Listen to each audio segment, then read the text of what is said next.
Hi guys, welcome back to my YouTube channel. Sorry I've not really been active this month, but from now on we're going consistent, very consistent. So we're on the story of David, and I read the first chapter where David appears is 1 Samuel 16, and that is what we were reading on the last video. So let me just give a little recap. In that 1 Samuel 16, we can see how God told Samuel to go and anoint one of the sons of Jesse. That was David that God chose. And from there, Saul, the king at that time, called for David to play the lyre for him because that is what could calm him down. So that's just a little something about 1 Samuel 16. And now we're gonna start 1 Samuel 17. Please watch the video even though it's long. Let's study the word of God together. Thank you. So 1 Samuel 17. David and Goliath. Now the Philistines gathered their forces for war and assembled at Socoh in Judah. They pitched camp at Ephes-dammim. Please don't mind me reading these names, they are really complicated sometimes. Between Socoh and Azekah. Saul and the Israelites assembled and camped in the valley of Elah and drew up their battle line to meet the Philistines. The Philistines occupied one hill and the Israelites another, with the valley between them. So yeah, we are seeing how the Philistines and the Israelites were against each other to see who is going to win the other person. So now 1 Samuel 17 verse 4, let's continue. A champion named Goliath, who was from Gath, came out of the Philistine camp. His height was 6 cubits and his span. From what I'm seeing here, 6 cubits and his span is about 9 inches or about 3 meters. Imagine someone of 3 meters, how big that person is. He had a bronze helmet and on his head and wore a coat of scale armor of bronze weighing 5,000 shekels. That 5,000 shekels is about 58 kilograms. My God. An armor of 58 kilograms. Now you can imagine his own weight. On his legs he wore bronze greaves, and a bronze javelin was slung on his back. His spear shaft was like a weaver's rod, and its iron point weighed 600 shekels. That's 6.9 kilograms. Okay. His shield bearer went ahead of him. Goliath stood and shouted to the ranks of Israel, "Why do you come out and line up for battle? Am I not a Philistine? And are you not the servants of Saul? Choose a man and have him come down to me. If he is able to fight and kill me, he will become your subject. But if I overcome him and kill him, you will become our subjects and serve us." Then the Philistines said, "This day I defy the armies of Israel.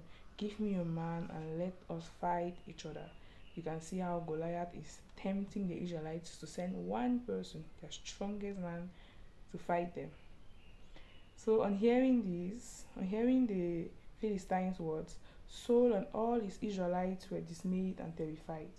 Now David was the son of an Ephrathite named Jesse, who was from Bethlehem in Judah. Jesse had 8 sons, and in Saul's time he was very old. Jesse's 3 oldest sons had followed Saul to the war. The firstborn was Eliab, the secondborn Abinadab, and the third son Shammah. David was the youngest. The 3 oldest followed Saul. But David went back and forth from Saul to tend his father's sheep at Bethlehem. For 40 days the Philistines came forward every morning and evening and took his stand. Now Jesse said to his son David, "Take this ephah of roasted grain and these 10 leaves of bread for your brothers and hurry to their camp." I can see here that an ephah, measurement for an ephah is about 16 kilograms. So that was food that they're supposed to bring to the camp where they are fighting the Philistines. "Take along these 10 cheeses to the chamber of their unit. See how your brothers are, and bring back some assurance from them. They are with Saul and all the men of Israel in the valley of Elah, fighting against the Philistines. Early in the morning, David left the flock in the care of his shepherd, loaded up and set out as Jesse had directed. He reached the camp as the army was going out to its battle positions, shouting the war cry. Israel and the Philistines were drawing up their lines facing each other. David left his things with the keeper of supplies, ran to the battle lines, and asked his brothers how they were. As he was talking with them, Goliath, the Philistine champion from Gath, stepped out from his lines and shouted his usual defiance, and David heard it. Whenever the Israelites saw the man, they all fled from him in great fear. Now the Israelites had been saying, "Do you see how this man keeps coming out? He comes out to defy Israel. The king will give great wealth to the man who kills him. He will also give him his daughter in marriage and will exempt his family from taxes in Israel." David asked the man standing near him, "What will be done for the man who kills this Philistine and removes his disgrace from Israel? Who is this uncircumcised Philistine that he should defy the armies of the living God?" They repeated to him that they had been saying and told him, "This is what will be done for the man who kills him." When Eliab, David's oldest brother, heard him speaking with the man, he burned with anger at him and asked, "Why have you come down here? And with whom did you leave those few sheep in the wilderness? I know how conceited you are and how wicked your heart is. You came down only to watch the battle." "Now what have I done?" said David. "Can't I even speak?" He then turned away to someone else and brought up the same matter. And the man answered him as before. What David said was overheard and reported to Saul, and Saul sent for him. David said to Saul, "Let no one lose heart on account of this Philistine. Your servant will go and fight him."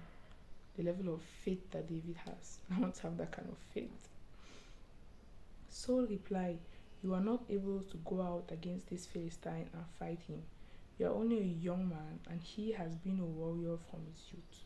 But David said to Saul, "Your servant has been keeping his father's sheep. When a lion or a bear came and carried off a sheep from the flock, I went after it, struck it, and rescued the sheep from its mouth. When it turned on me, I seized it by its hair, struck it, and killed it. Your servant has killed both the lion and the bear. This uncircumcised Philistine will be like one of them, because he has defied the armies of the living God. The Lord has rescued me from the paw of the lion, and the paw of the bear will rescue me from the hand of these Philistines." Saul said to David, "Go, and the Lord be with you." Then Saul dressed David in his own tunic. He put a coat of armor on him and a bronze helmet on his head. David fastened on his sword over the tunic and tried walking around because he was not used to them. "I cannot go in these," he said to Saul, "because I am not used to them." So he took them off. Then he took his staff in his hand, chose 5 smooth stones from the stream, put them in the pouch of his shepherd's bag, and with his sling in his hand approached the Philistine. I mean, when I was in Sunday school, when I was little, and they usually teach me the story of how David just went with a sling in his hand and 5 stones. I was wondering if David was normal. Like, you are fighting such a giant of 3 meters and you are taking what? How can I even put this? A rubber that you are shooting people with 5 stones to kill a giant. But now when you come to really go through this, you realize that it's only by faith that he was able to do all this. He trusted God so much that God could not fail him. Okay. Meanwhile, the Philistine, with his shield bearer in front of him, kept coming closer to David. He looked David over and saw that he was little more than a boy, glowing with health and handsome, and he despised him. He said to David, "Am I a dog that you come at me with sticks?" And the Philistine cursed David by his gods. Come here, he said, and I'll give your flesh to the birds and the wild animals. David said to the Philistines, you come against me with sword and spear and javelin, but I come against you in the name of the Lord Almighty. That is exactly the only thing we need, the name of the Lord Almighty, the God of the armies of Israel, whom you have defied. This day the Lord will deliver you into my hands, and I will strike you down and cut off your head. This very day I will give the carcasses of the Philistine army to the birds and the wild animals, and the whole world will know that there is a God in Israel. All those gathered here will know that it is not by sword or spear that the Lord saves, for the battle is the Lord's, and he will give all of you into our hands. As the Philistine moved closer to attack him, David ran quickly toward the battle line to meet him.